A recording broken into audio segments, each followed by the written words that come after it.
All right, guys, welcome to episode 37 from Men Behind the Mitts. Me and Silk got another good one lined up for you guys. We got a special guest joining us today, Lawson McDonald. We'll catch you up on him and introduce him later on in the episode. But me and Silk are going to get started on how we normally. Oh, fuck, man, I fucked that all up. Why did I fuck that up? Why did I fuck all that up? So stupid. Hey, hi, I'm Silky. I'm here too. How are you? Let's just start over. God, No. I'm gonna let it. I'm making an executive decision. It's staying in. We're gonna let it roll here. Ew, no. Now I'm spinning.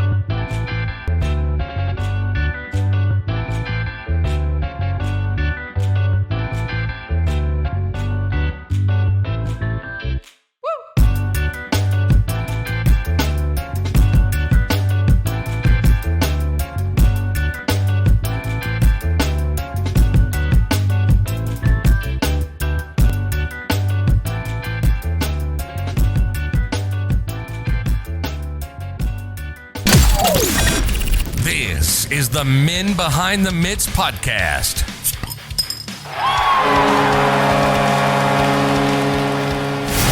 Hosted by Big J. And now, here's your favorite Bukes. What's up, guys? Welcome to episode 37 from Men Behind the Mitts. We got another episode lined up for you here, guys. Silky, what's going on, brother? How we doing today? What's up, man? It's good to be here. Good to talk to you. I'm ready to talk hockey. Let's go. Yeah, I'm excited to see you. I'm excited to talk, man. I'm excited to catch up with everything's going on in the league. I'm excited for this pod. We got another interview coming on later after we do our hockey stuff. Lawson McDonald's going to be joining us. Pretty excited to have him on the podcast. But yeah, so let's get started, man. The league is going off without a hitch, man, for the most part.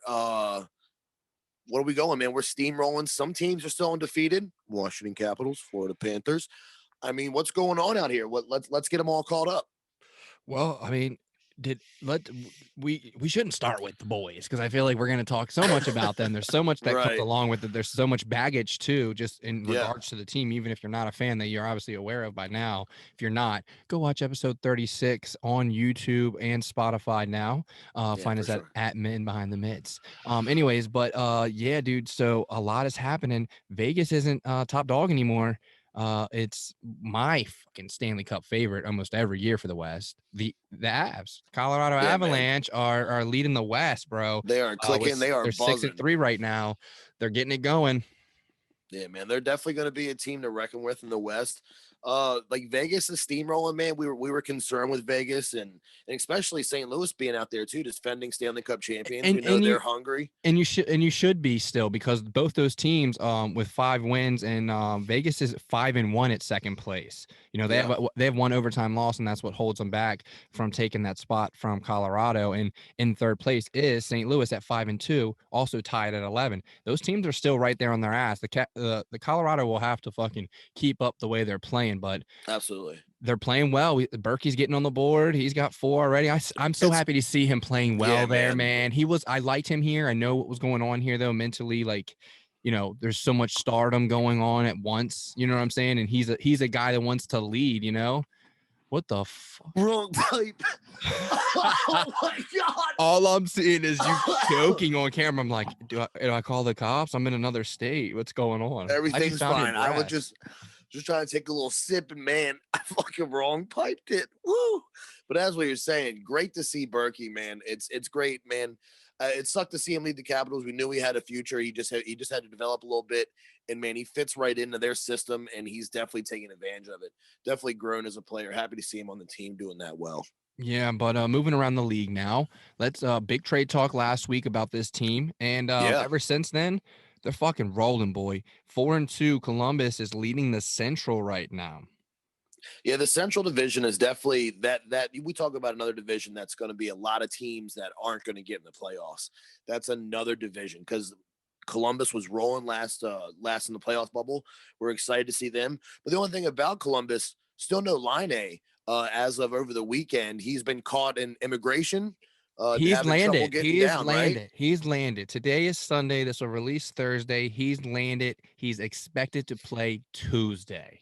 Oh, okay. I was off. So, that's right. He did. He was in his 48-hour quarantine. He's got to do a Yep, 48-hour. he's good to go, dude. And here's the thing: Columbus is leading right now. They have the most games played in the Central because Florida and Dallas were both on COVID.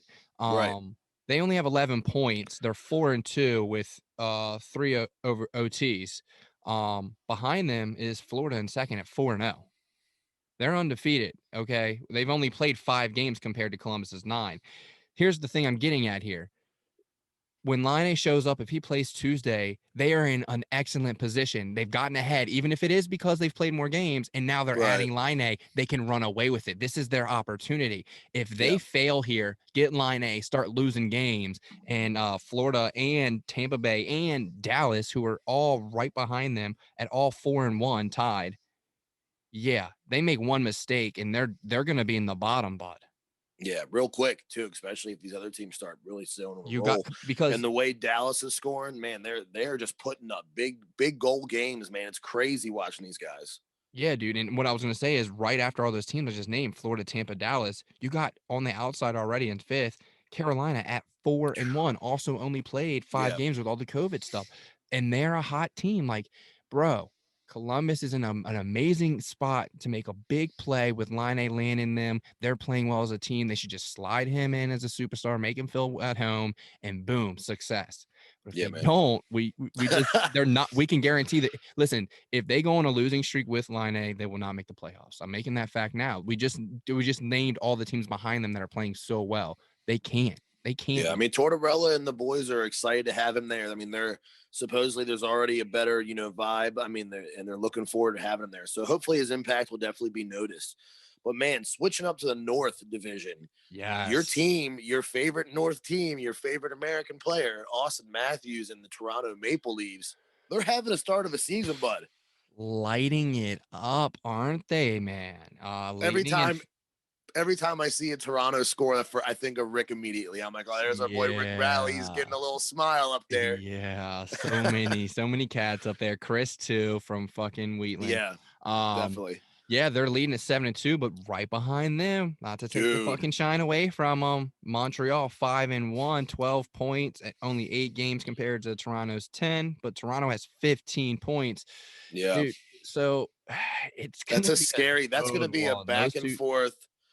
It's going to be a 1-2 stack for a while there. I mean, you've got Matthews and Marner firing off in Toronto. Suzuki is leading the Habs. I mean, bro, and what an exciting team to watch right now, the Habs, bud.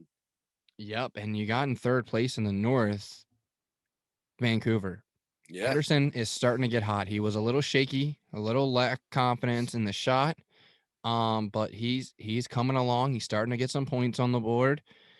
If he gets hot, who knows what's going to happen because Bozer, all those Miller, all Bozer's those guys one of the leading league. He's leading goals right now. I love the kid Höglander, man. They're just playing so well. So that Vancouver is definitely going to keep your eye on them. And right underneath of them, you got Winnipeg, and they're also on the other end of the trade we were just talking about. In the Central, they're getting Dubois. So if Dubois, who was already quoted, just saying he already feels at home, players are reaching out, bro. It's anyone's game still. It's still early. Maybe still early. Ottawa sitting at 1-6. I don't even know what the hell's going on. I saw Kachuk the other day at practice almost fall, just fucking moving forward. Like Bud was fucking hungover. Yeah, man. And then to talk about someone who else isn't even in the top 4 right now is Edmonton. I mean, you see the magic McDavid's putting on right now. What a goal, dude. McDavid versus Matthews last night. For anyone just wondering what we're talking about, it's Sunday, so this was Saturday night. It was McDavid versus Matthews. They had reverse retro jersey night, and it was a fucking show. Matthews, oh my God, McDavid, it was unreal. It was unreal. Yeah, one of the best games I watched. And dude, Edmonton's jerseys, those reverses, so sick, bro. Yes, the whites. So I liked it. I liked most of the teams that went with a white jersey. I think Detroit did too. But yeah, Edmonton's looked good. That orange and blue pops. I like it. Man, it's a switch because they're used to so much just solid orange. Yeah, and we talk and that solid Navy. That Navy's that joint's bro. hard. A lot of solid. Edmonton people I heard do not like it, but I Well, think I it's think it's hard. They were calling legit. it black, Absolutely. and I'm like, no, but that's No, navy blue. That's navy classy. blue. Yeah, but dude, talking about McDavid, I know he's a hot topic going in the league, man. But when he's almost on another level, like when to NHL players, like he's just on the next tier, and it's insane how fast he is, the movement he can make, his IQ, his awareness of what's going on. He makes his own space. He finds space. It's incredible, man. I can't get over how talented McDavid is. Yeah, and he's sitting at the top of the leaderboard in the NHL in points with 17, and in second is Edmonton's Leon Draisaitl at 15. Yeah. He has 17 points so far. That comes off 7 goals and 10 assists. Dude, he's leading the NHL. He's doing everything he can. This is just like Edmonton, just a giant succubus. It just where players go to die. Everyone wants to fill the shoes to be the one to bring Edmonton a cup since after the great dynasty they had. Who's going to be the next one? And no one can do it. Hall's been through we there. learned they can't do it with two. There. Can't do it with two, bud. So they're on the, They need the depth. Gotta have the depth. All right, man. Rolling in to our favorite division over here at Men Behind the Mitts, the East Division. You know who's on the number 1 seed. Let's go. CAPS, Washington Capitals coming in on the number 1 spot. Undefeated. Undefeated in regulation. I mean, did we say it's going to be a year? Is this the 2018 This Capitals this is without our Russians. Oh, wait. It's Sunday. Let's bring them up to date. Saturday night. Yeah. Guess who's Saturday back? Night. Off the COVID protocol. Alexander Ovechkin, Dmitry Orlov. That's right. We don't know where Kuzi is. We're going to get into that. Yeah, but KHL, Ovi and Orlov are Ovechkin's back. And our pregame show, we got into it. Let's go over it again. We were expecting big things. Ovi's streaky. If he's going to score, which we thought he's going to, it's going to be big. Called 2 points. Yeah, exactly. We also said that he was going to be throwing his body around. He did. He did. But I thought he looked a little sluggish. No, for sure. I think they weren't allowed on the ice the whole time they were in their quarantine protocol. They weren't allowed on the ice. So I think he's at a time in his career where a couple of days off like that is going to affect him. He's older. He's in his 30s. We know how that feels. I know how that feels, when you get out of the groove of something. So I think that's all it takes. His first game back, had the morning skate. Sure, he felt good in morning skate, but just didn't have the full step there for game time. But I mean, what did we expect? I mean, he came out early, throwing the body. We knew it was going to be a heavy forecheck. Obi loves a heavy forecheck, loves to disrupt, loves to get in the way. I thought he had a great 1, 2, 3 periods. He did, and he finished the icing on the cake. Game winner, overtime. Oh my, classic Ovechkin. Yeah, it was like high on the high between the face-off dots, and just owns that spot, man. Absolute wow, rip. just yeah. He's a shooter. He's a shooter. Yeah. I know he came in, he had the deeks, but he's a shooter. He's developed into one of the greatest shooters we've ever seen. We'll ever see and touch, especially of our generation for sure. He tied Gardner. Yeah, my Gardner. Yep. So 708. Yep, a huge mark for him with that overtime win. Is his first game back. That's huge, bro. That's huge. He's on he's on the COVID protocol. The team's doing well without him. He comes back in. He was either going to be a hit or miss, where he would be a distraction, like, oh, Ovi's back. Let's sit back. They didn't. They played a solid game, and then they jumped into it, man. And Ovi finished. I liked it. He played very well, and let's hope he gets a little quicker. He gets a little stronger. Some of his hits he put on people, guys were barely moving. It's like, all right, he's just out there, not really. No, you know what I'm saying? But we'll see. To an energetic, fired up Boston squad as well, man. Boston is nothing to be messing with this year either, man. And Pasta was back, first game back for them as well. That's Saturday evening. But man, the East Division stacked, scary, fast. Philly's back up in second now. 5 wins, 2 losses, 1 in overtime. Yep, and in third, Boston 5-1. That's right. When the Caps beat them with a depleted roster, they were missing Eller. Oshie's at center still. They're missing Schultz. They're missing Schultz on defense. We're undisclosed. We're so depleted that we were playing against a 5-0 Boston squad, and they beat them. Boston taking their first L in regulation. They're in third now. Right behind them, though, 5-3 still. Pittsburgh's still in there. No GM. A bunch of rebuild talk. Crosby going, Gino going, whatnot. So much hype with Pittsburgh. It's nice to be on the other end saying, we're making a cup run, and you guys are going through a rebuild. Welcome. Cup run is definitely the call, bro. Cup run is definitely the call. I'm getting 2018 vibes with the boys right now. Big Z and his kids, they're having fun, man. But still, struggling, not struggling in the full back of the pack, but we're followed up by New Jersey, Buffalo. Man, Buffalo, they're struggling. They just can't seem to get all the pieces of the puzzle going, man. Because they've got some, man. As we learn playing them, they've got some great assets on that team, man. Olafson, we already know Eichel, Hall, but I mean, wow, man, that team can really put it together. They can't close out games. I mean, they've got all this offense. They're scoring goals. They can't close out games now. Is that a matter of, not back checking hard enough and helping out D? Is that just D's not that good? They lack depth in the D position, or is it the goalie? There's so much at play there. When we beat them, though, it looked more to me like skill. Their defense, they didn't really have the depth. They maybe had a 1-2 and a 3, but they didn't have a top 4 really, and their bottom 2 were weak. Especially with us being able to run our fourth line against their 2, and them being the only ones that produce.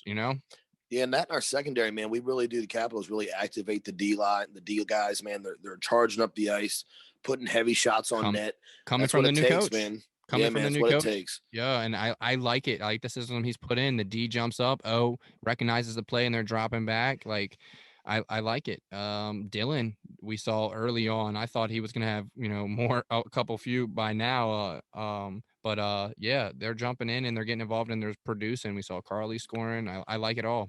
Yeah, absolutely, man. And can we talk about VTech? I mean, can we get over another NHL is rookie year in the NHL, stepping up to fill some pretty big shoes. I mean, the starting role of the Washington Capitals, due to the Samsonov and the whole COVID protocol, really stepping in, playing outstanding hockey. I mean, this kid's standing on his head, keeping the boys in every game.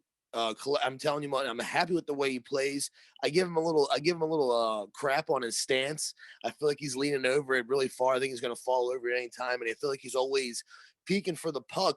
But you know what? I can deal with that for his presence on the ice, him remaining calm, and he's kind of a leader back there, man. For him being a young, 25 years old, first year in the NHL, and him being calm, and I feel like he's got a good leadership role back there, sticking with the guys, man. Yeah, definitely. Just to talk on VTech, a rookie season, he's at a 918 save percentage. Wow. I love it. 2.78 goals against average. This is great from this kid. You heard that kid. I wanted to talk about this pregame before we came on, but you told me to save it. What if this is a Jordan Binnington type deal, a Matt Murray deal, where we saw a rookie goalie come in and steal the number 1 job and carry them through to a cup run? What if this is our Jordan Binnington? Like, this can happen. We have a solid roster of misfits. Everybody's battling for a spot. Sherry, Sprung, Sabosin, all those guys all look good. I want them all. There's not too many guys right now where I'm saying I don't want them, where normally I need our starting roster and that's it. We're weak, but they're so deep right now, even on defense. You know what I'm saying? Siegenthal, they're coming in. CVR coming in. I've been telling you about Siegs, man. I'm telling you. Yep. So the Caps look good, man, and with that goaltending spot, Sammy, it's his. I don't know what's gonna happen. He looked shaky before, and we'll see what happens with them, man. But to jump back on talking about goalies, Hart has been a little shaky for Philly, who's in second. Hot. Yeah, kind of hot. They're 6-2, He's only though. 22. Yeah, man. Philly's one of those teams where I feel like it's the ebbs and flows, man, because they have that roster where they can spontaneously just fire off and get going, especially with Carter Hart's, man. They're really riding him there in Philly as well. So I don't know. They're going to be a back and forth team. That's what I think. 100%. I agree with you, man.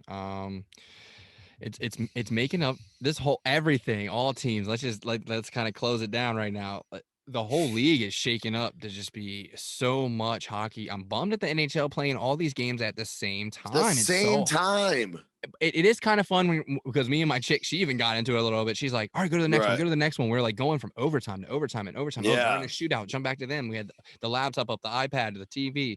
So it does make exciting, but I was saying like, and this is just me, but when it, especially on all right weeknights, you got to do what you got to do, but on Saturdays to do that is stupid because you got already a 12 o'clock spot sometimes.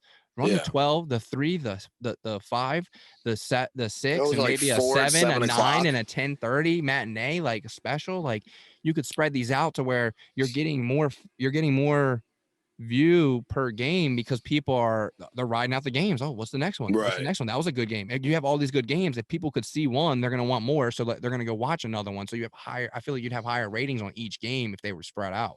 And that sounds like money for the league, right? Stamp that, man. Behind the Myths. What's up, Shell? What are we doing, NHL? Come on. Let's figure it out.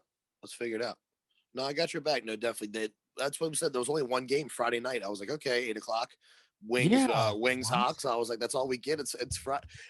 All this condensed schedule. We got one game on a Friday night. You would think it would be based off viewers too. Like put some type of like, when do we get the fans, and say, fuck the players. We need to worry about how many fans we can get for the TV. Friday, Saturday, Sunday, we need to be packing them. And then during the week, we'll have the one-nighters. No, Friday night, one game. My girl's like, what do you want to do now? I'm like, hockey, turn on the scores. Nope. Yeah, we have nothing. We can't go out, so why not give us all the hockey games? And even though this has already been an outstanding year for viewership for the NHL, which is what we've heard, which is really good considering. We didn't get to touch on this, that the NHL, I saw that borrowed $1 billion to disperse amongst all the clubs and stuff like that to keep them afloat. We really didn't get to touch on that. Kind of a big move for the Gary Bettman to step up and ask for that money and make sure all the clubs are able to pay their staff and to pay their guys. What do you think about that? Is that kind of risky? And now I feel like this is how lockouts happen. And this is, you know what I mean? What do you think? You're going to have to go more in depth here for me, bud. I'm not hip on this. I missed this one. I'm the stat guy. I didn't miss this one. Good job. So they borrowed money. $1 billion to Gary Bettman did. $1 billion. And you know, Bettman was like this. But yes, they borrowed a Billy. They borrowed $1 billion, and he dispersed it amongst all the clubs to keep everything going. And as far as I know, I didn't get to dive all the way deep in on it. But as far as I know, those clubs use that money to help pay for, staffers at the arenas, even down to the AHL level. That was able to help to pay for some farm stuff as well to keep these guys going, since those clubs and stuff like that rely on the attendance and the food sales, beer sales, all that stuff during the regular season to help keep their the games going, and they don't have that coming in right now. So everything is definitely suffering, and that's the only thing I'm worried about, man. Is now the NHL is in debt to someone else, and that's my concern, is that's usually how lockouts happen and contracts and negotiations. So fingers crossed that we keep everything going, and now that some stadiums are allowing people back in, as long as they're following COVID protocols, whatever they may be in that particular governed area.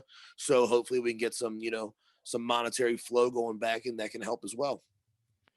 Yeah, risky, but I mean, this is the greatest game on earth. It's the fastest. It's one of the greatest athletes in the world, like hands down. Like it just is. So I think anything to grow the game is good. Real quick, we're about to jump into an interview with a college hockey player, YouTube star, TikTok, Lawson. But I want to touch on something that's a little off topic, but on topic. The NWHL, have you been seeing what's been going on with this in Barstool? Yeah, man. So this is the women's NHL league, correct? Professional ice hockey for women. And why not? What a better time not to take advantage of it. People are looking for things to watch, stream, etc. I think this is a great time for it. Plus, we always know there's nothing after women's college hockey unless they make the Olympic team. So this is kind of exciting. It gives another thing to go.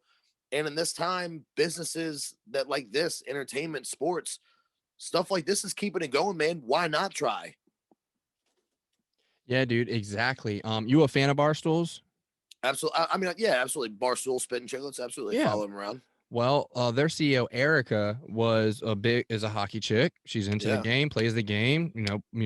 Wants to spread the joy of the game to the world and help expand the game, you know what I'm saying, especially for women. And I'm all about it. I was excited to hear about it. You know what I'm saying? Like women's hockey, that's just more hockey I get to watch. Like I'm being selfish about it. Like as I'm, you know what I'm saying? I just want to watch as much hockey as possible. So I was following up with it, and then to see that they got a little bit of attention from someone that I was like, man, they get with Barstools, this could be next level. Yeah. This would take women's hockey, you know, somewhere far. Like this is this is awesome. And then to see that they had such a negative reaction to Barstools being involved. And it was like, well, really, it's just her. She hasn't involved Barstools yet. She just works for Barstools, and they won't even let her buy a team, like help grow the, you know what I'm saying, the league. And it's just like, that's pretty fucked up. So now they're talking about maybe starting their own league, Barstool Women's Hockey League. I saw they had a few women's teams reach out and say, hey, we all played D1. We fucked those girls up. We were ex NWHL. I'm telling you, it'd be so and I was legit, like, wow, dude. League versus league. This could be some serious shit. This is could be a serious thing. That could be good for the sport, the rivalry. Now you got two leagues versus each other. Well, look, and there's also two things that have really taken off during this quarantine. One is the Barstool effect, and the other is the TikTok effect. And dude, the Barstool effect has been insane. Those guys get a hold of stuff, the gambling, the betting, all this stuff, and they're right on top of it, man. They just opened up their own spot out in Michigan. That's so dope. I want to go. Yeah, man. Like they're on top of it. The culture is behind them right now. That excuse me. And Dave Portnoy is doing amazing things for the small business community. American people, you can say it, for the American people. He really is, man. Amazing things for the American people, stepping up on the stocks things, the GameStop. Like, fuck them, bro. Well, you know how many times I've gotten a $1 video game? Like, I should be able to do this. Fuck well, just like that, and donating money to these businesses, and you know, help bailing stuff that the government should be doing. This man is taking on, you know, personally, and raising the money and bailing these businesses out and helping these American businesses. It's so awesome that people are doing that stuff, you know, and hats off to them. And I do like Barstool for that. They remember their roots, that's for sure, especially for how filthy fucking rich Dave Portnoy is. So he's a beauty. He's a beauty. Oh yeah, I like that he switched to the subs and stuff and was doing the pizza one bite. Yeah. But man. Real quick, shout out to Barstool. Shout out to our boys over at Spit and Chicklets, Biz Nasty, dropping a like on the IG. Got the butterflies in the boys' hearts over here. Thanks, Biz. That was tight to see his name pop up. I was like, this is gonna be either good or bad. I was like, he's either about to fry us or he's about to show love. And when I clicked on it, it was love, and I was like, yeah, it's me and the old dog with a bottle of pink. I'm not normally a fangirl, but you know, Biz. Nah, it's cool, man. We gotta get him on and talk about. He gets down with the buttons, and he likes the flower. I'd love to get him on here talking some off hockey shit. That'd be dope. Big fan. Absolutely, man.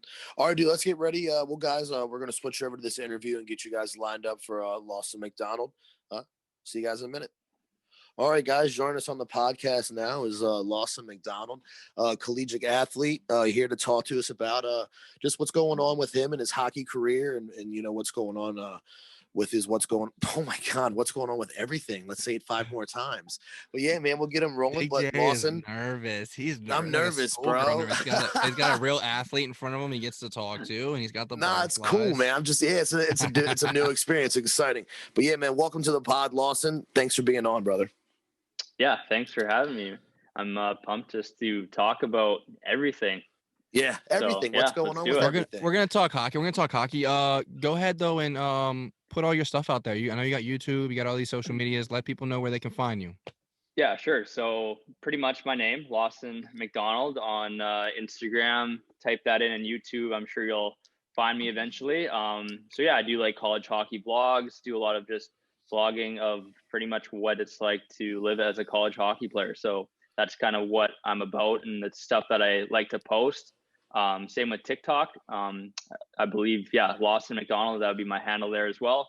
And then I also am working on a project with called The Hockey Guys. So it's a brand that I created with my teammates, and it's kind of the same idea, just a bunch of close friends on a hockey team in college, having fun, making TikToks, making funny videos, and just hanging out and just spreading just positivity and kind of just the life of being a college hockey player. So yeah, Instagram, the .hockey guys, and then TikTok is just The Hockey Guys.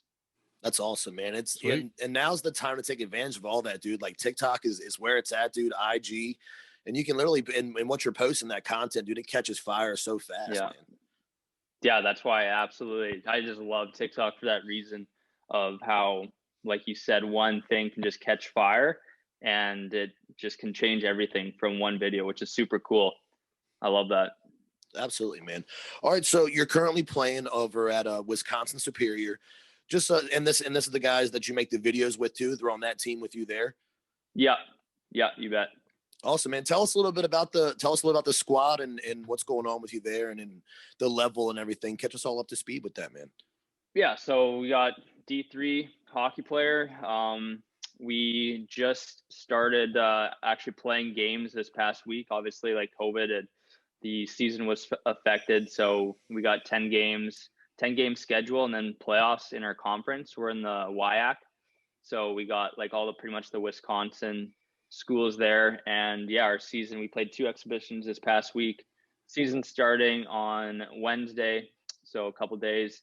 And yeah, that's kind of it. I'm a senior, so last year here playing college hockey, sadly. So not happy about the fact that I guess happy I'm done school, but not happy that the whole college hockey 4 years of the best years of your life are kind of coming to an end. So yeah. And especially with the COVID bullshit, you haven't really been able to flourish and like live up that last year with the boys.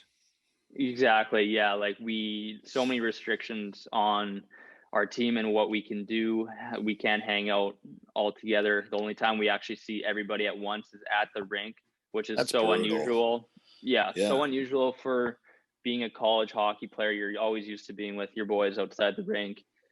And now it's like you got to hang out with like 10 guys at a time. So different experience. You boys are coming in hot though. You had those exhibition games I was keeping up. Was that Northland you played? Y'all ran up the score on them. Yeah, we did well those games. They're not too far from us. But yeah, we played them again next week too. Like these next 2 games are going to be against them as well. I'm sure they're going to bring a little bit more of a better effort those games, but yeah, we should be good this year. I mean, we expect to win every game, so should be a good season still. With you playing them probably another 2 more times before jumping into the season, that's got you playing almost like a little series against them. Obviously, they're going to bring it. That's probably something you prefer going into a short season than playoffs. You want that pressure early, right?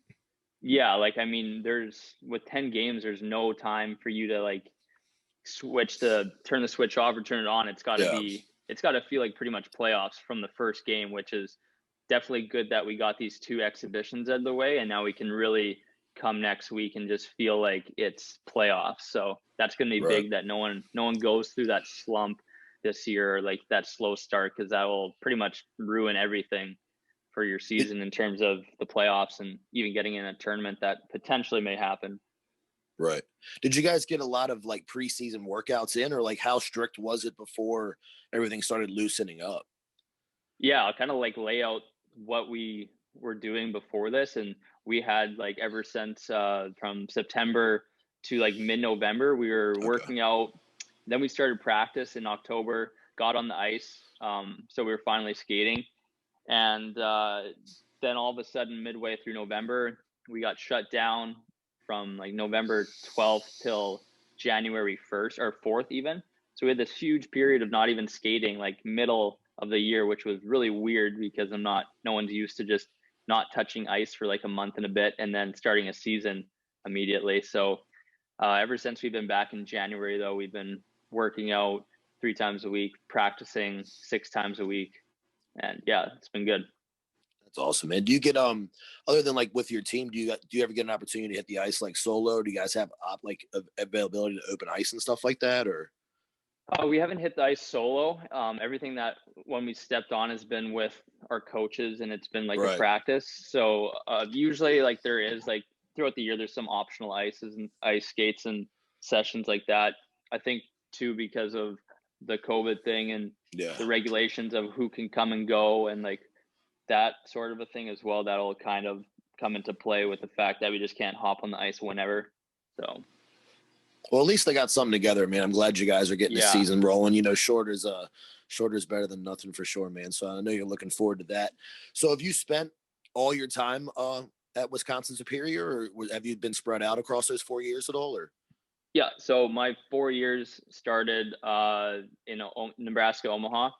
So I played there for my first 2 years, and then these last 2 years I've been playing at University of Wisconsin Superior. So 2 different experiences, and one of the reasons why I just wanted to start making YouTube videos and kind of talking more about just college hockey in general is because of the fact that I got to play Division I, and then I also got to play Division III, which is a cool perspective on college hockey that just not a lot of people have done. And then for the people that have done it, not a lot of them are going to talk about it. So I just figured, hey, I might as well like share my experiences with these 2 levels and just tell people as much as they can about what I experienced just playing at both of these. What's different? What's similar? Are they both good levels? Kind of just throwing everything out there. Yeah, let's elaborate on that. Wow, let's elaborate on that a little bit. Actually, I was very interested. Folks can go once they check you out on YouTube. You got a video where you broke it down, a day comparison of D1, D3. Give us a little rundown on that, just real quick, if you could. What's the biggest differences? Which ones did you enjoy most? You know, give us a little quick rundown on that, if you don't mind. Yeah. So the differences in that video, I got my teammate.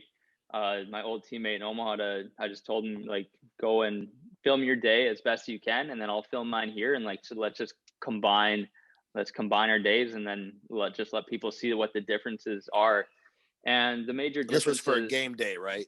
For a game day, yeah. Division I versus that Division III game day. There's a lot that is different about it. And the thing is, the differences are going to totally depend on what D3 school you go to, what D1 school you go to. Yeah. Everything that will compare completely, but probably sponsorship too, right? D1 to D3, the sponsorship and who's involved as far as that financially is probably much different. Yeah, and that's kind of where you can see in the video, for example, the D1, they're like, we pregame skate at the rink, and then immediately there's a full-on catered meal for you, just sitting there for you to have, like chicken, mashed potatoes, rice, salad, just everything. Eating good for sure. I'm hungry now. Set up for you, and that's every single week, every single game day is like that. And versus here, we occasionally do get a meal for pregame. Most of the time I'm making it, though. It's a little more similar to like how junior hockey would be, like you're making your own meal and then heading to the rink. We don't pregame skate. Some D3 schools might. That could change depending on where you are. Right. Yeah, I guess. Also, one thing that I thought was a difference that I noticed too is when I was in Omaha, actually, we didn't ever have classes on like Fridays, like game days. If that was a Friday, we would always schedule, and that's just kind of how the semester would look, or either the school specifically, it worked where we would never have class on Friday, which was super nice because Friday was like a kind of like a Saturday pretty much. It was just a duplicate. Right. Whereas here I'm mostly in class on Friday. So that was different as well.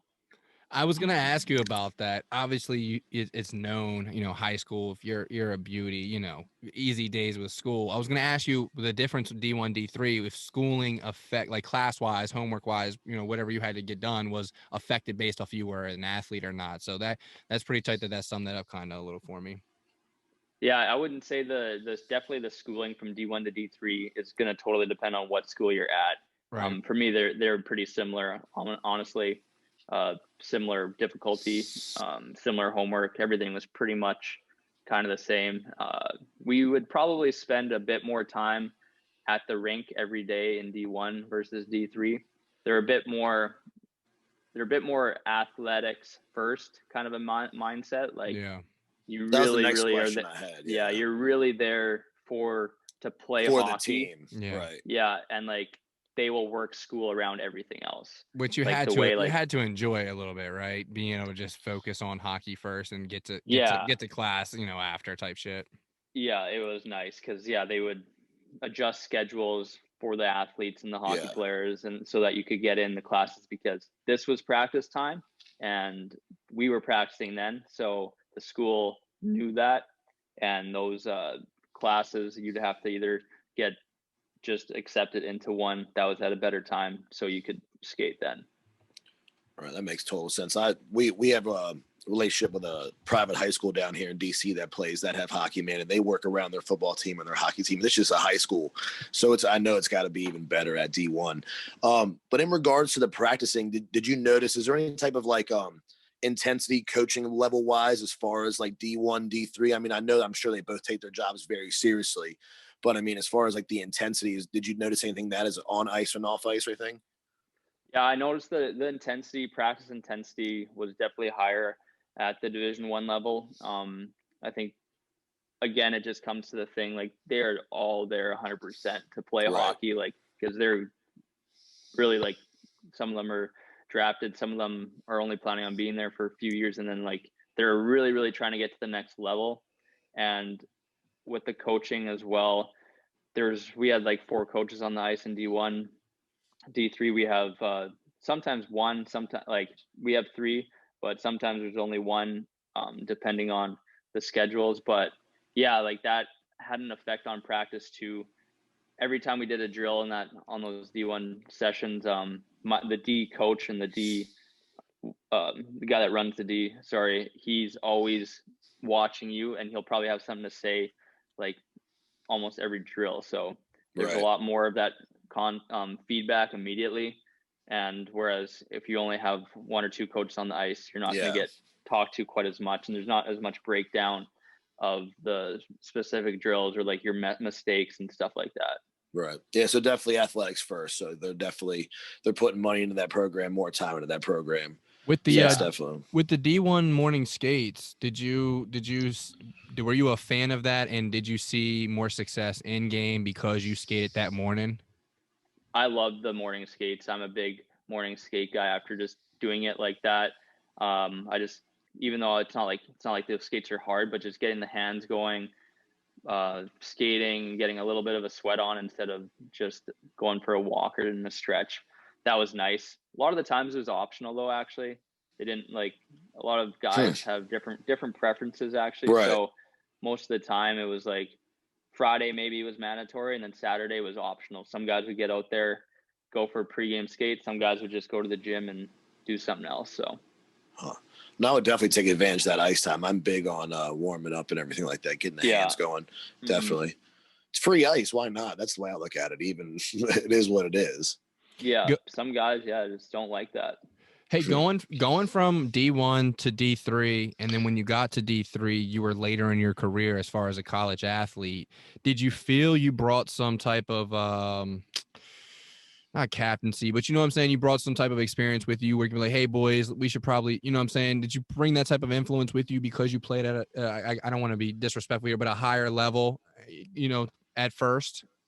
I feel like I definitely felt like like you were saying, that experience at a different level that can be kind of reciprocated at D3 too, just like with the way the practices were, and I guess in games as well, that a little bit of a higher intensity that I was just always used to. I tried to still bring that to these practices, and just be try to picture it as if I was still always being watched by those same coaches. Just because that kind of will help feed off of in general. It's a great mentality, man. That's a great mentality. It is. So basically, if the boys were slack and you were the guy leading the pack, like, come on, let's go. I know it's practice. We don't, we want to get through the motions, but we got to bring it here so it plays off later. You were that guy. I mean, I would never say that because I'm not a vocal. I'm not a vocal leader. Right. I'm actually very quiet. But you led by example. I try to lead by example the best I can. So yeah, with like the workouts and everything too, we don't have a trainer in D3 versus D1. We had like the guy that was writing our workouts, and he was always watching us as we trained. So we trained super, super hard there. And I kind of try to bring that side of that training off ice to this program as well, just because of the experiences I had there. And I just felt like it helped our team in D1 so much that we were like really good in the gym. So it kind of carries over to. Very much so. You're very humble, man. It's so good to see. It's refreshing. Yeah, it really is refreshing, man. We like that a lot on this podcast, and the vibes, man. Like bringing that to the team, it's definitely cool, man. It's good to hear that. It's not a lot of people get that opportunity, so it's definitely cool to see. Especially not only you're doing it, but you're sharing it too. That's what's really cool. But yeah, man, I'm glad that transition was fun and easy, man. It seems like it's got to be what an opportunity to play at both levels and really enjoy that. Is there any particular moment between like the D1 and the D3? Did you have like a favorite moment at Omaha or anything like that? Like that was just outstanding in the career? So many, honestly. Like thinking back at it now, just the fact that I was there and got to live that experience that so many kids growing up want to do. Like that was just my dream growing up, was to do that and play D1, and felt almost like now that I kind of take it for granted that I'm not there. And like looking back at it, I'm just so grateful that I got to experience those things, like getting on planes for the weekend just to play a game of hockey. Like you're walking through the airport. That's so awesome. You're walking through the airport, your whole team's on a plane, and you fly there and fly back the next couple of days. And like, it's just a cool thing to think about that you get to do. So I'd say my favorite moment by far would be, there's a couple, but this would be one of the big ones is, first of all, like growing up by Grand Forks in North Dakota, I used to go to the Ralph and watch those like UND games growing up. So it's always a dream. It's like, I want to play in this rink one day. And when I got to do that, it was so cool to walk out there and be like, just get goosebumps from that feeling of walking out there for warm-ups and being on that ice and being like I finally, like I got here. Like that's what I was one of my biggest goals. And then we actually ended up winning a game there too, which was so cool. And then we got to go back to the hotel. And since there's so many guys on our team from Manitoba, that we had over 100 people like supporting us from Manitoba at least. So when we got back to this hotel, the hotel was packed in the lobby, and they actually had like, I don't think it was police. It might, I can't even remember, but they were literally had to pave a walkway for us like through the hotel because there's so many people there, and everyone was like cheering. And then they like walked us and escorted us to our like post game meal. It was so cool. Oh yeah, that's that awesome. Sounds what awesome. An experience. That so awesome. So growing up in the area, I mean, hockey was life when you were younger, man. That was just how young were you when you strapped on the skates? I don't even know the exact year. My parents would obviously know. It's got to be like 4, 3 maybe. I don't know, somewhere around there. Probably younger. Like the first time I got on the ice was probably younger, even 2 maybe. But my parents would know that. Yeah. Always knew you wanted to play puck though, man. That's awesome. Yeah, I mean, my dad played.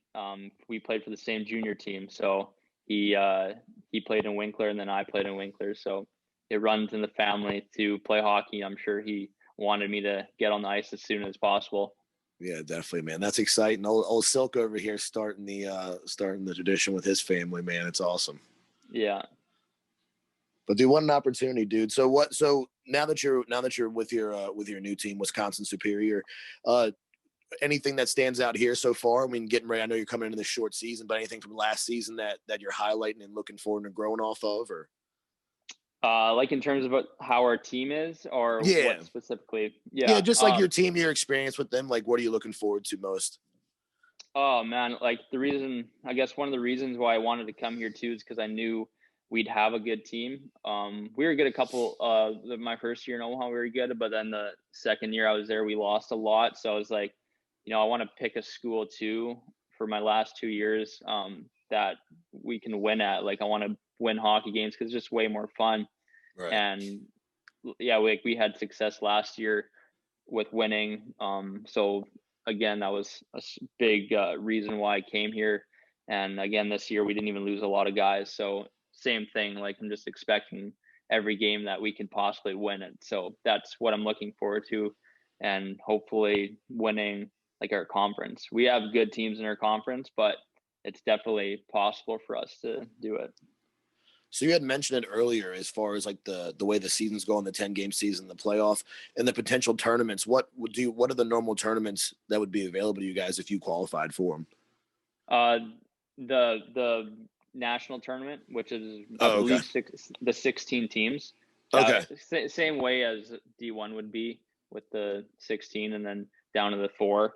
I think the only difference would be that in D1 you have those regional tournament first, yeah. Regional tournament, and then to get to the Sweet 16, that would be we don't have those. We just qualify in terms of your record and if you win your conference and stuff like that. Awesome, man. Well, I don't want to pry too deep, so feel free if you don't want to answer this question. But do you have anything after college, like post college hockey life? Is there something that you're looking forward to going in a direction with hockey, or moving on, or what's your future hold for you, man? In terms of playing, I don't know exactly. I had a different plan before this COVID thing happened. I honestly planned on just having a great year this senior year, and then going and playing pro somewhere, whether that was Europe or East Coast. But obviously now, like, it's going to be super hard, even if I do really, really good, to have those opportunities when teams aren't even playing. So I've kind of like switched a little bit of my mindset and accepted the fact that I may not get a great opportunity after college, but I still want to be with hockey. I still want to revolve my life around being with athletes, because I love to train people. Like, I'm in exercise science, so I like working with different just kids off the ice, and I hope to continue on doing that, whether it's with a sports team, college team, or just with my own business that I run, just something like that to keep with that atmosphere and that culture. So yeah, that's kind of what I'm looking forward to now. Awesome, man. Well, I mean, I hope whatever comes your way. I mean, you'll definitely do well at it. It seems, and you'll definitely have fun with it. It definitely seems the way you take life on with that attitude. But sticking with your sports science, man, is that something you've always been interested in as far as like physicality? I mean, being in like, is you more like kinesiology, or is it like sports training, or what more are you? Yeah, it's kinesiology. It's called kinesiology, which is the same thing as exercise science. So they're like kind of go hand in hand. And yeah, it sounded smart for like 5 seconds there. I just had to highlight that. Yeah, when people ask what my major is, I always use the kinesiology, because it sounds like you're actually doing something pretty sick with that. Yeah, for sure. I read that word one time. Yeah. I've always liked to be in the gym and the working out part of training, and how that affects hockey players. Yeah. So that's pretty much where my drive comes from in school and what I want to learn. That's awesome, man. That's unfortunate. I've always been into that as well. Like sports training and like physical training is something I've always been interested in. I'm more on like the weight side. I've always been motivated more by that. But through all my injuries, like definitely learning more about like my body and like everything like that is definitely taking that to my next level, because it's definitely something to take care of, especially in such a sport as hockey, so physical and being like, top shape, man. It's definitely important for longevity. Oh, definitely. Yeah. And that's the thing too, with even my experiences and the way that my hips feel and everything feels. I wish that I would have known more when I was a little bit younger, then I could have taken care of myself a bit better. And there would have been ways to work around certain areas now that are kind of affecting me. And I think in the long term kind of limited some of my hockey ability too. So I mean, understandable. I wish I was I think about that all the time as well, man. I've had some injuries. I've had the knees and the shoulders and stuff like that. And we didn't take the time back then, when I was younger to really like let stuff heal. It was always, you're hurt or you're injured, and you kept kind of playing. I mean, I'm never the skill level of what you grew up playing, but that was even at our level, man. I've always been so super competitive. That was just the attitude. And I wish I had taken the time to let stuff heal and repair properly when I was younger. Yeah, no, it definitely makes a difference. Yeah, I mean, that's something that we have to learn about, though. I mean, but it's cool that you're running with that, man. That'd be awesome. So if you're definitely chasing like a career and like working out with college teams, man, that's always been something I've wanted to do, as well as getting involved with like a gym or even a pro trainer. That would be, there's so many different opportunities this could go for him. Like being a pro trainer working for a squad would be so fucking sick. Yeah. And like that would be unreal. And the thing is too, I think since I'm just loving this whole content creation side of what I'm doing too, I would love to bring that into a cool job like that as well. Get some really cool behind the scenes, or just even beneficial like training things like that I can put on the internet for those hockey players. It's great exposure for you either way you go. If you get the opportunity to go, skate somewhere overseas, we got a couple buddies that do that. Or if you and as far as lining up a position with a college squad or pro squad training, you're out there more. Somebody's seen you because of your opportunities. Yeah. I wanted to touch on that. What got you into doing the whole let's put a camera behind what I'm doing? When did it start, and all that? Few things probably that affected my decision on really starting to just go dive into a YouTube channel. First of all, I just really have liked to videotape and do GoPro videos growing up. I probably did that for like 5 years ago, just bring my camera on vacations, just with a GoPro and making some videos off of iMovie, little things like that. I just had fun doing that. So when I went to Omaha, it was like my mindset there was I was pretty obviously more of a shy person and never could have imagined getting the courage to bring a camera into the room and showing that. I wish I would have now, but it just took a couple of years for me to gain some confidence doing that. And slowly I just started to pull it out more. And then when I transferred to Superior, I just was like, you know what, I have something here that people could actually want to see as well. And I'm just said like, screw it. I'm going to start doing this channel, and pretty much just started then. And it started, so just over a year ago now, it'd be like just over a year where I would uploaded my first YouTube vlog onto it. And it was bad. Like watching it now, it's funny to think that was what I did for the first video, and like seeing how far I've come from then. It's cool to see, but that's a big thing. It's never going to be perfect right off the bat. It takes time, practice on those things.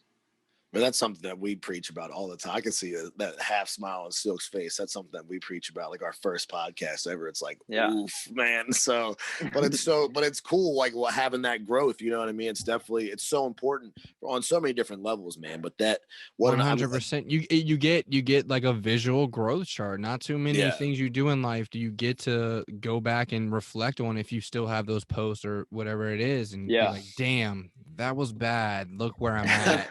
So even if you're going through a rough time where you're at, you'd be like, this is where I started. Yeah, right. Yeah. That's so awesome. Social media bringing, I know, a lot of negatives, but also a lot of positives. A lot of positives, man. Yeah, it helps build a lot of confidence too. I never would have thought, like, even having a conversation like this, I would have been incredibly nervous for it before I started this channel. Like Big J was when we first started, and he was actually incredibly nervous. And that was just like always my mindset of just even meeting new people and talking to people. Just hated it. And even now my family watches my videos and they're like so surprised that they're seeing me talk so much in vlogs when I come home and I'm so quiet. It's weird for them to see that. And I'm just trying to like work on those skills more and more so I can, because it's really important to be able to do that. Yeah, 100%. That's something that my family comments on too, because I'm a loud and rambunctious person, man, but sometimes I hit the shy stuff in front of family, and then it's weird because so much of your life is exposed. So it's like, do they really? It's like they obviously know you, they've known you your whole life, but for them to just see that candid side, almost, it's definitely different. Yeah, for sure. I don't know. It makes it fun though. I don't know. Silk likes it over there. I get it. I get it going. My family, they're a bunch of lunch boxes, so they're behind me on everything. They're trying giving my mom shoot me ideas on things I should shoot. I'm like, chill, mom. My mom's done that too. Definitely. Must be a mom thing for sure. No, my mom is my number one fan. That is for sure, dude. Love that. I get the that text hockey mom week. life. They're bought in for life, man. They're already... Oh yeah. Yeah. They were cheering for the best and the worst, man. They've definitely seen it all. All right, man. I'm excited though. That's awesome with you're wrapping up on that with the videos and everything. And that could definitely is that something that you'd be interested in pursuing as well, if you could take advantage of continuing that line is with video editing and stuff like that? You'd mentioned that earlier. I mean, you can make 100%. All of your you can stick all of like your training and all that stuff. There's so many lanes you can go with that, especially with social media. He could brand himself as a trainer, virtual trainer, with the way society is with COVID now. That alone is an option now. So many different options have come to people if you have that mindset. Yeah, no, definitely something that I'll take with me wherever. it'll be a good asset for myself when even applying to certain jobs, and just to be a guy that can also produce content for that. And if it's my own business, then yeah, having that different stream of avenue, I guess, just to show people what you're doing is huge. So definitely plan on taking it with me no matter what I do. Definitely, man. Let's switch gears and let's get over into some NHL type stuff, man. Who was your go-to NHLer when you were growing up, man? Oh man, I feel like I was always been like I love the offensive defenseman kind of guys, because that's kind of the role I don't really play it as crazy as like Doughty or like Carlson would, but I just love to watch them and like the way they do that. So definitely those kind of players is who I like to watch growing up. Yeah, it's a particular skill, and it's something that's growing in the league that we talk about all the time, man. Is that offensive defenseman position? It's like the new desirable way to play. Yeah, like Hughes and Vancouver, man, that guy, stud. Yeah, like players like that. Like I love the way they play in Makar and stuff. Obviously not as skilled as those guys, but that's kind of what I like to bring to a team, for sure. Definitely. And have you been playing? I'm sorry to jump back now, having we just moved to NHL, but have you been growing up as that type of defensive player? Like, is that what you normally strive for? Somewhat. I don't score a lot, but like I usually end up getting a decent amount of points each year. So I guess points do mean something to me. It's kind of I like. If I would play that defenseman role, I wouldn't care, but I try to produce offense. So like I need to produce on that end, and that's kind of what I like to do. And I feel like that's a role I can bring to a team. So yeah. Definitely. So putting up the apples for sure, then dishing the puck, I'm sure, making it all happen. You get that different view too from being up on that blue line. You know, I started when I was younger playing defenseman, and then I moved to offense, but definitely that defensive position there's so many ways to play it. Yeah. Oh, for sure. Yeah. That's why I like it too, because I'm not quite just have that scoring mindset to be a forward. I do like to play my position and like be the defensive person as well, but I like to more of a quarterback mindset of seeing everything in front of you, kind of a thing. I was going to say the coordination is something that always drew me a defensive position as well. Like being able to come from behind the net and then have everyone lined out for you, and then you can just set the best decision up. I've always liked that aspect of the game. Yeah, me too. It's definitely, but the what makes it more like something Silk. I was saying what makes it more fun is the offensive side. Is when you're putting heavy pucks on net, you're looking for those deep shots. Of course, pucks on net, right? Pucks on net. I want to jump back if we can. You started D1. Maybe this can help some people out. We got some young guys that listen to the show. For sure. If someone's trying to make a push, they're in high school, freshman, maybe later, so be it, playing juniors, wherever they're at. They're trying to make a push. They want to go NCAA. They want to go D1. What's something that stood in your mind that you had to do to separate yourself from everyone else on where you were at? When I think of that question, I just think of kind of like that junior hockey era. Like if you get yourself into junior hockey, whatever league really, but like think about the amount of players in there that are trying to get to that Division I level. I feel like just putting in the time, more time in every area than what most guys on your team would be doing. I just remember like always working out. Like I worked out a lot compared to my teammates in junior, because we didn't have a trainer or like didn't have that schedule. But even though I was still always like trying to train and work out, so that something too that a lot of kids, you need that asset of being just a good athlete off the ice to make it into the next level. So I definitely recommend just getting a good trainer even, and just putting the time and effort in off the ice, because it matters a lot. In terms of the other areas, just being good in school, that can have a huge effect on whether a team can go for you or not. So you want to set yourself up in every area like as perfect as you can, because that'll just increase your chances. And then, yeah, you have to perform at the level you're at, and knowing what your role is probably is a big thing as well. And teams and colleges have a set of standards for each guy. You have to be able to skate to play college. So if you're a bad skater, you got to figure that out for yourself. You got to You got to work with skating coaches. Like that's what I did growing up. So that was a huge thing that helped me always become a good skater, which had a definitely effect on how I did in junior and the fact that I got to play Division I. There's a ton of things. But yeah, those would be a few of the big ones that I would say for those younger guys listening. You got to ask yourself about all your qualities that you have and which ones need the most improvements and which ones are at that level already that you know they can be accepted at that Division I level. So you got to evaluate yourself for sure. I respect that. We're big on, you're influenced by your surroundings. Would you say at a young age like that, you also took notice of like who you were hanging out with and who you weren't? Is that something at a young age you want to definitely keep an eye on, especially if you're trying to take your hockey career to the next level? Yeah, no, for sure. That is huge. The friends that you have and the people that you're with.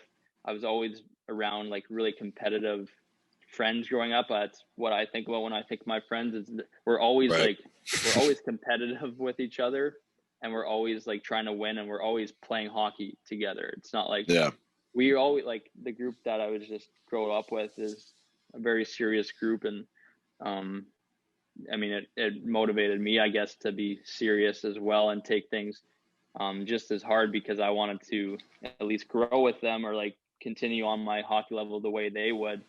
And that definitely drove me to focus on being better, I would say. That's what's definitely. So extra mile is what it sounds like, man. You got to go the extra mile. And the big thing, like you said, is that self-evaluation. You've got to be able to, at a young age, be able to take the criticism and build from that. That's something that, unfortunately, I didn't focus on until I was older in life. I didn't accept the criticism that great when I was younger, but I know now, and that's something that we share is we got to be able to self-evaluate and grow from that. Yeah, that's a big thing for sure. Duffy looking deep, man. That was a good one, Silk. That one caught me. I was like, man, that was a good question, dude. The extra mile. I like that. I'm good for one apple here and there. Oh, man, that's great though. So I wanted a question I've always had about juniors because I didn't make that level, unfortunately. But at that level, does it sometimes get washed in the team aspect? Do you have some guys that get locked in the solo mode that just want to put up Genos and stuff like that, or like you said, because it seems like you still have to know your role on the team, but do some guys lose sight of that at that age? I think that junior hockey teams definitely go through that. I don't really feel like I was ever on a team that had those players that were just so focused on making it to the next level where they like that's all they cared about and they didn't really care about, like you said, like passing or being a team player. But you definitely can see the different mindsets on a junior hockey team. Like you pick any junior hockey team and you have the guys that are 20 years old that know they're done hockey after this year. Like the guys that are ready to move on. And then you got the younger guys that all they want is like they're there because this is a stepping stone to college, and you can see the mindset in those players too. So there's a lot of different kind of mindsets on a junior hockey team, and but really everyone still wants to win on that team, and so that's kind of what I've just observed by playing 4 years of junior. Right. I was hoping that was the answer I was going to get. Is I was hoping it was still team driven and motivated. It is, for sure. That's cool, man. Because I was going to say you can't, especially at that level, if you want to be successful overall, you probably can't do it alone. You've got to be bought in. Yeah, and that's actually a point that I can bring up too. Is you have those guys that are only focused about themselves, and that's so reflected on the ice. And the college teams that are watching that. I mean, unless you're obviously just a standout, amazing player, they'll take, like they're going to. That's a different conversation. They're going to like that. But like the guys that are just really selfish and, I mean, your teammates won't like you. Your coach might not like you, and your coach talks to the college coaches. So you got to really, and if your coach vouches for you in junior, that is such a huge thing to have with you, because every call that coach gets, he'll be like, man, he's a team player. Like, you will love to have this guy on your team. Yeah. If that college coach can hear that from your junior coach, that's like a automatic like in for you. Because it's one thing to be a playmaker. It's a whole nother to try to be the play, and then that obviously reflects on all levels of hockey growing up. You know what I'm saying? You'll see more success playing as a team. You know what I'm saying? Moving the puck. Definitely. Mm-hmm. That's awesome, man. What an opportunity, dude. Wow. Hey, growing up and then jumping, you had your junior teams, your teams you played for growing up. Were you able to, once you got into the collegiate level, play with anybody from back home? Was that an opportunity for you? Or someone you maybe played against, in like a back home league or something? Yeah, I played in Omaha. I played with a guy that I played in Winkler with for 3 years. That's cool. 3 years, yeah. So yeah, I got to go to Omaha and continue playing with him, he was like my best friend in Winkler too. So that was such a fun thing and a reason why I chose that school as well.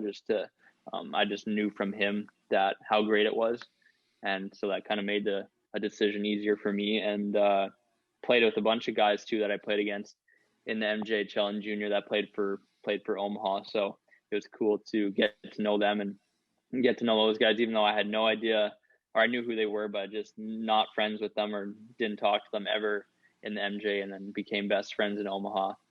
And then with the Division III side, when I was picking schools, I picked a place where my two best friends they would have been there's like 5 guys from the MJHL in Winkler, and but on the Superior team, but there was 3 or 4 guys, I can't even remember right, that played with me in Winkler, and that was a huge reason of why I went to Superior. So yeah, that's awesome to keep it going.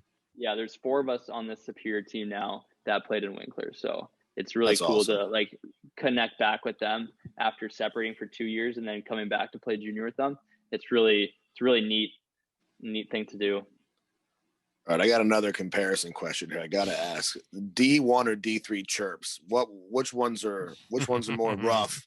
And I got to know, what's the best chirp you've ever received? Like, I just got to know.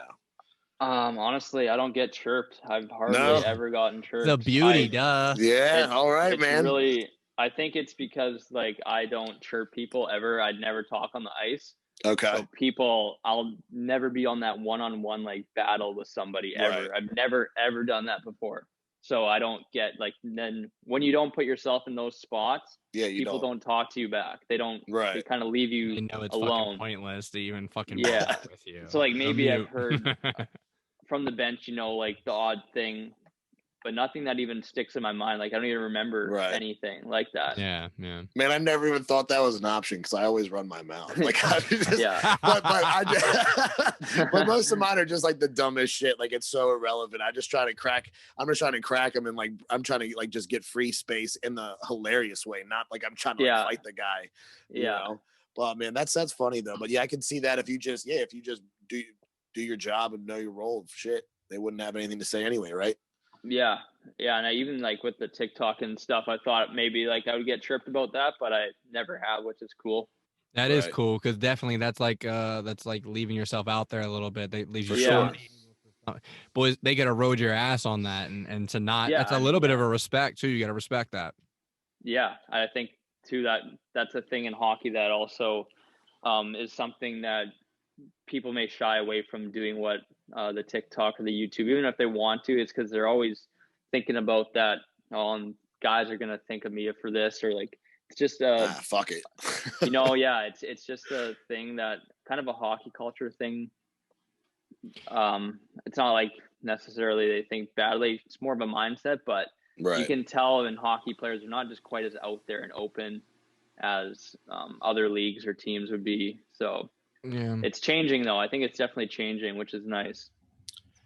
Have you caught any love because of it? Have you been on the, maybe playing against somebody and got like a tweet or a DM or somebody you played against and been like, hey man, I'm a fan of what you're doing? Because that's got to happen, right? Yeah, like on the ice, maybe a couple comments being like, hey, like your channel or like your TikToks. That's what's up. I've heard that, which is sweet. Like it's like that's dope, but yeah.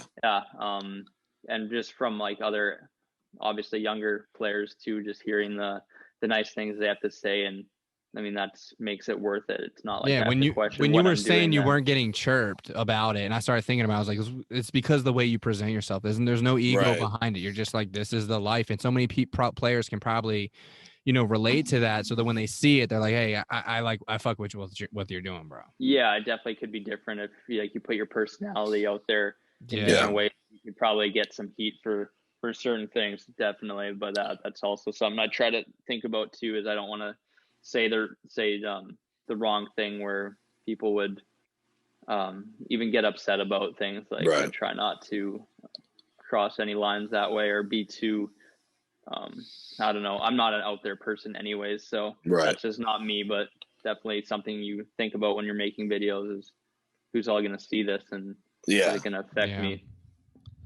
Well, it's cool, man. Definitely a level of that respect comes from that, because a lot of people wish they could do that. You know, a lot of people do have these ideas, and unfortunately, they just never get behind them and share them. And so some people do live through that. You know what I mean? Like they see you sharing it, like I've always wanted to do it, but for the time being, I'm going to watch this because this is pretty fucking awesome. You know, a lot of people back it like that. So I mean, it's a good opportunity either way. Definitely. Hey, we're big Twig guys. We like spending money on hockey sticks. D1, D3, was there any reflection on equipment, maybe discounting or team provided as far as getting new equipment? D1, we got everything that you could think of for free whenever you wanted, pretty much. D3, like there's a budget, but like we still get everything too, which is nice. Like we can order skates. There's just a bit more room with maybe certain brands that you could get, even though we were sponsored by Bauer in D1, we could still even get like CCM shoulder pads or whatever you wanted. Which way do you lean? You a Bauer or CCM guy? I've always used the Bauer. So that's kind of where I go with. Head to toe, skates and twigs. Hockey skates. No, I've got true skates? Hockey. Yeah. True, in Omaha, we got Trues for free in Omaha, which was nice. But yeah, like here, because it's not Bauer, they don't sponsor it and they can't get these skates there. So I use I have paid for them though, but yeah, I still use True because I love them. That's what's up. Yeah, Trues hit the market and they're growing quick. A lot of players. Somebody we're gonna have on here, Joseph Chivo. He wears those joints. Right. It's always a brand I've been interested in. I've never pulled the trigger on it because I've just been the consumer questionability. You know, I just stick with my Bauer. But man, that True brand is legit though. So favorite twig, is it a Bauer twig? What's your favorite twig? Yeah, I use a Vapor in Omaha, the like 1Xs and stuff. I was always a Vapor guy. But for 3 years in college and now for this 4th year, I just said, screw it. I went to Nexus just because I was like, I don't score anyway, so it can't be the stick. So I was like, I'm going to try something different here and see what feels better. And yeah, so I do. I'm with I got a Nexus stick now. So that's cool. What do you normally roll with your flex and your curve? I do P92. I've always been P92. Heavy on the toe. What are you rocking on that standard flex? The 87. It's 87. 87. Yeah, that's that's my favorite. I just moved to that just a couple of years ago, and it's definitely a game changer for sure. You do anything different? You have like an extended shaft, or anything different? You just rock it normal, or don't even need to cut it. It's perfect length. Nice. I've been experienced with the longer shafts and stuff like that. We got the 4-overs on the Supreme just recently, so I just tried to experiment and try different things. But I imagine if you know what's tried and true, stick to it, man. Yeah, exactly. Is there anything different other than like the equipment, the availability? So, man, it seems like there's minor things, but it just seems like you said, as long as the push and the drive's there, you can pretty much take it wherever you want to.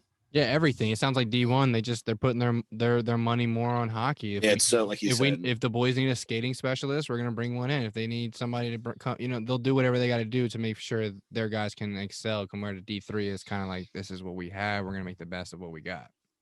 Yeah, that's a really good way of putting it. Honestly, that's very well said, and kind of how it is, and you don't get quite as pampered to in D3 as you would in D1. And it's the money thing. The money, the money's the reason why for everything is when you can sell all comes down to it. the 8,000 tickets on a weekend in D1 versus 500 to 1,000 here, it's gonna affect things. Yeah, definitely. What is it? Obviously, would you say probably I can probably answer this for you, but D1 fans during games probably more rowdy? Yeah, ours were really good in Omaha for sure. They we had some really good games against like the like the North Dakotas and stuff, and we get a lot of we sell out our barn there, which was sweet. And yeah, like the student section too. Yeah, we had like a pretty good student section there, and you don't really have quite that same college sport kind of hype, right? In D3, not as big for sure. Still fun though, man. Packing the barn. All the boys are there. It's got to be wild. I can't imagine that. But so a little bit smaller crowd. Not too bad. Still got a crowd. You know, get a little cheer going. Not too bad. Yeah. There's bunnies lurking always. There's always bunnies. It doesn't really affect me. Like if there's 8,000 versus 1,000 or 500. You know your job and me, your role. Yeah, you gotta do. Me, it doesn't. When I'm playing, it doesn't make a difference. So COVID probably didn't play too much of a role either, other than as far as like training, as far as there being, you know, different routines, you know, fans there or aren't there, like you're still playing your game. Yeah, exactly. Yeah, for sure. That's awesome, man. You definitely seem locked in on what you want, man, and definitely you're very goal driven and motivated, man. It's awesome to hear. It's refreshing to hear. I like that aspect, and it's definitely, like you said, we've got all types of age groups that listen to this, so they like to hear all types of aspects on the way to come about the game. And man, from what you share with us, you seem like you take it, you have fun with it, but you take it very, very seriously, and that's awesome to hear. Thanks. Yeah, that's kind of what I guess other people that would know me would say as well. Just kind of really driven to the things that I enjoy. So that's kind of what I like to do. Definitely, man. Silk, did you have anything else you want to cover, brother? No, man. This has been fun to sit down, hear the differences, talk to a player, see what's going on. It's been a good time having him on. I'm good. Definitely, man. Lawson, thanks for being on and thanks for sharing, man. You definitely cracked in to different levels, and I think you made it a little. I mean, you definitely helped me understand a little bit more of, you know, the differences and what's going on. So I'm definitely. I hope our listeners enjoyed it, man. Please, again, before you roll, do a plug for everything, Lawson, and just we'll catch everyone back up one more time. Yeah, well, thank you for having me on. Loved just explaining things to you guys and talking to you. Had some great questions. If for the people listening, if you guys want to check me out and find some more stuff out about college hockey and kind of how I live and do things, just follow my YouTube. It's just type in Lawson McDonald. I should pop up there. And then Instagram is Lawson McDonald as well. And if you want more of a group thing and some funny TikToks and of me and my teammates, you can follow the hockey guys at the hockey guys on TikTok, or the hockey period guys, or wait, the period hockey guys on Instagram. There we go. We'll get it on there. I'm gonna a little pop up. I'll put some. Yeah, well, we're gonna have to get you boys on here too. You guys are the next big thing, like a boy band blowing up in the hockey community. It's kind of. I don't want to say it's like that. We're not a boy band, but like, I know. It's like it's funny though, just because of like the hype, I guess you could say it is, and like the fact that TikTok is a crazy app where you can blow up things. Man. Yeah, so anybody. I mean, it started. I mean, look what happened. Dude was just skateboarding, drinking some Capri Sun, and you know what I'm saying. So you get the boys going. The boy band thing doesn't have to be musical anymore. It could definitely be a TikTok thing. You'd be in for a good podcast if you got some of us on there. We'd have a lot of fun. Yeah, we're gonna have to line that up. We're gonna have to line that up, Jay. Yeah, for sure. Well, here's the deal, Lawson, man. Thanks for being on. You and the boys have a great season, man. You hope you guys dominate and do what you want to do out there on the ice. And thanks for being on, brother. We really appreciate you. Yes, Thank you. The boys from Men Behind the Mitts just want to say thanks for listening. And as always, be sure to follow us on all your favorite social media outlets at Men Behind the Mitts. Brought to you by Silky Mitts Hockey Club. Support the boys at silkymittshc.com.